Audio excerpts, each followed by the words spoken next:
So this video is part of my PCP Airgun videos.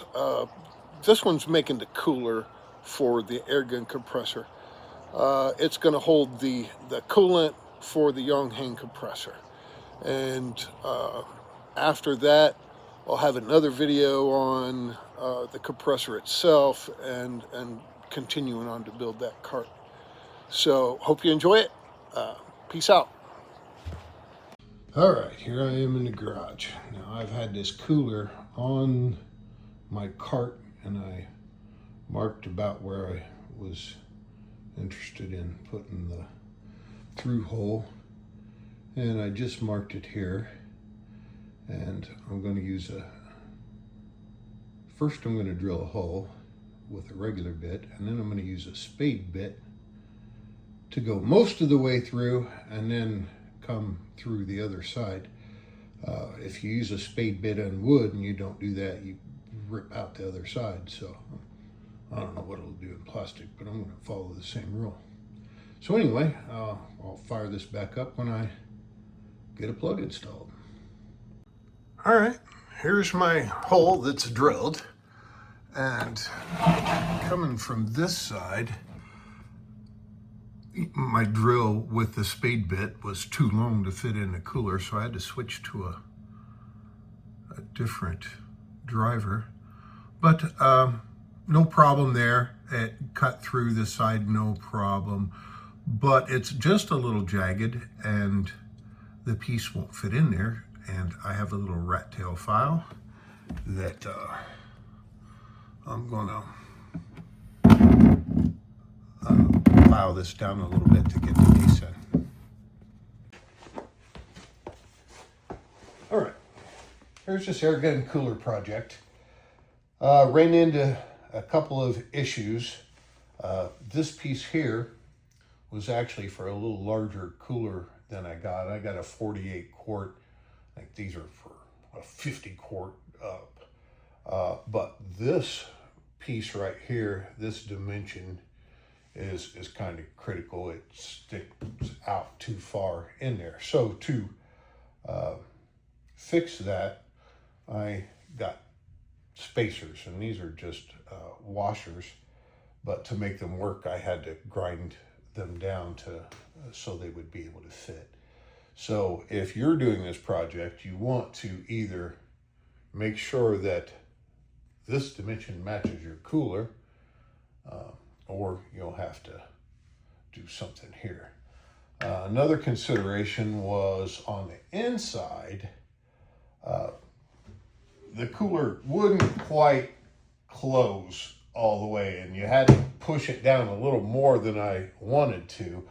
But I found that I just shaved this little piece off with a grinder, and it works the way that I need it to now.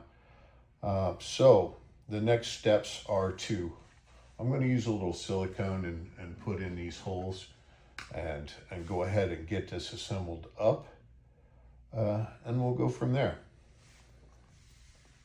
I'm going to start with the middle, I think.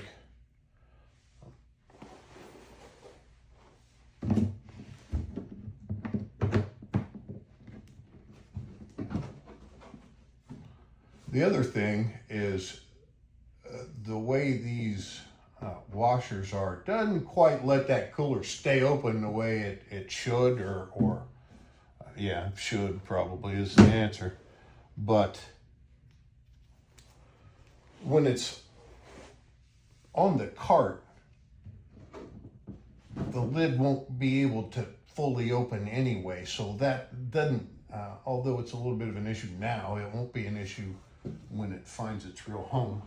So I decided not to worry about that, but it's just a matter of putting that in there.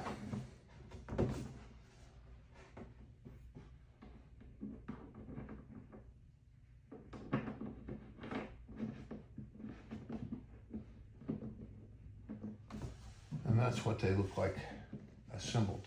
So what I'm going to do is I'm going to go ahead and take this out and get that silicone in there.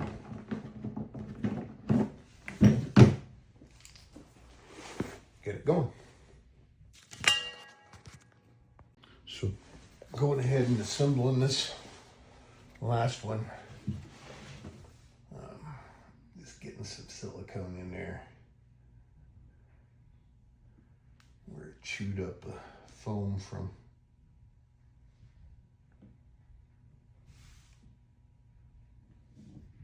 the spade bit.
Inside, I need to make sure that the flat part that I mentioned on the cooler opening is at the top. All right.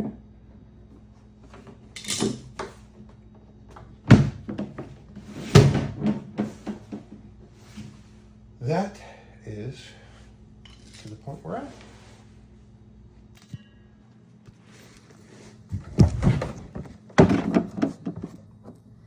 Here's what the inside looks like at this point.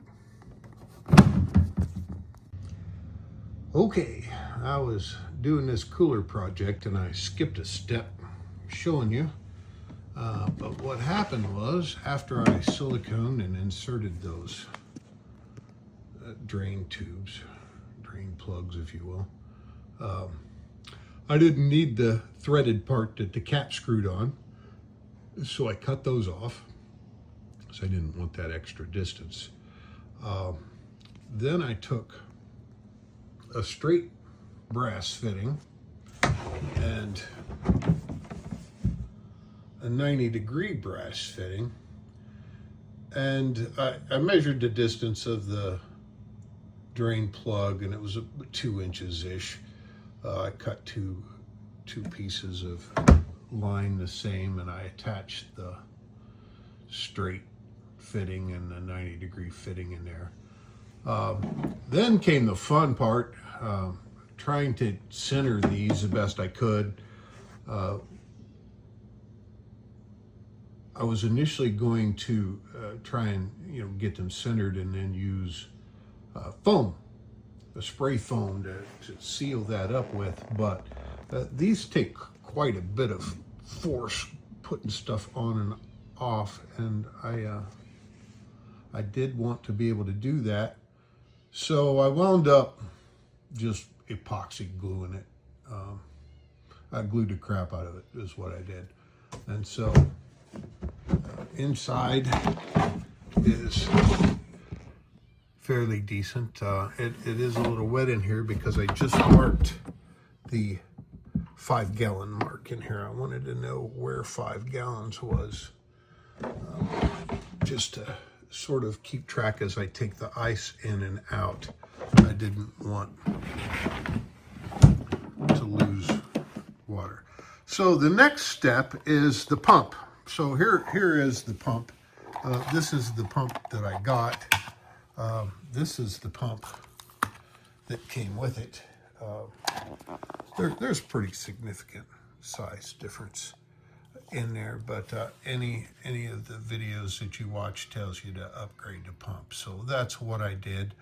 But since I need to get this pump in there, into the cooler, and since the plug won't go through there, obviously, now comes the next fun part of cutting that plug off.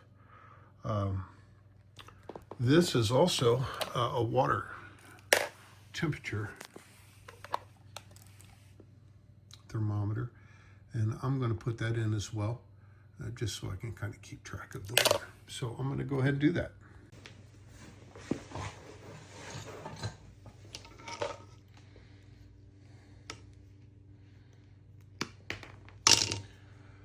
All right, this is the plug that I'm eventually going to replace this one with. But now, I believe, I'm going to need to put this one in first.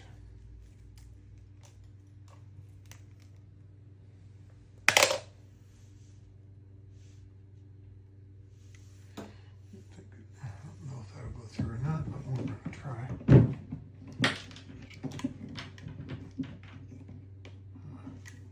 Let's go with not. That's good. Pump. Go in.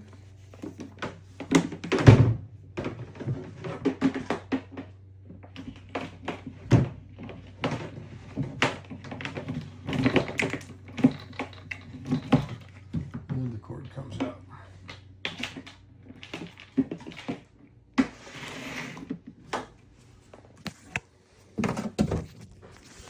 So, this is basically what we've got. This will be the inlet. We'll come down to the pump.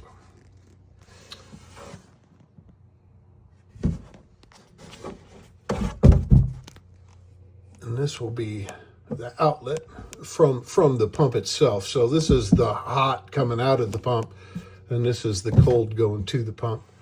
But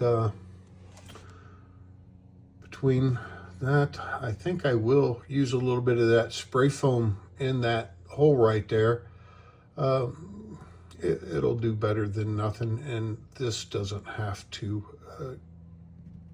maintain any type of resistance. So anyway, that's what it's looking like so far. I did have to cut a little bit of the plastic away from there, but just all right, here's a continuation of this cooler project for the Airgun compressors. So I've got the lines from the compressor hooked to it. This is the output line from the compressor, and this is the input line. These little flow meters are always a good idea, because if you don't have one, you can't tell if that water's moving or not. So it's a good indication. If your pump goes bad, it'll keep your compressor from going bad if you catch it soon enough.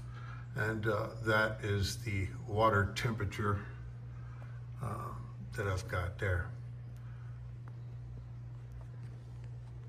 Here's the inside of the cooler. The output line from the compressor is just going to lay in there and go over the ice. And the input line to the compressor from this pump is hooked up as well. So yeah, that part worked out pretty well. As far as this cooler project goes, if I were going to do it again, I don't think I would do these brass fittings. I think I would just stick the tubes through there and use silicone rubber to seal it. And then if you ever did want to move it, you could pull it out really easily and regroup. Those brass fittings were a pain. Now moving on to the compressor. This is where the compressor is right now, and this is just deboxed, if you will. There's plenty of people that show the unboxing process, but and pretty good ones at that. But you know what I've done to this at this point is you hook this piece in, which is a temperature gauge. I hooked the lines to it. I did make a couple of little marks on the compressor head to remind me of what goes where, and then that flow meter is really part of the compressor.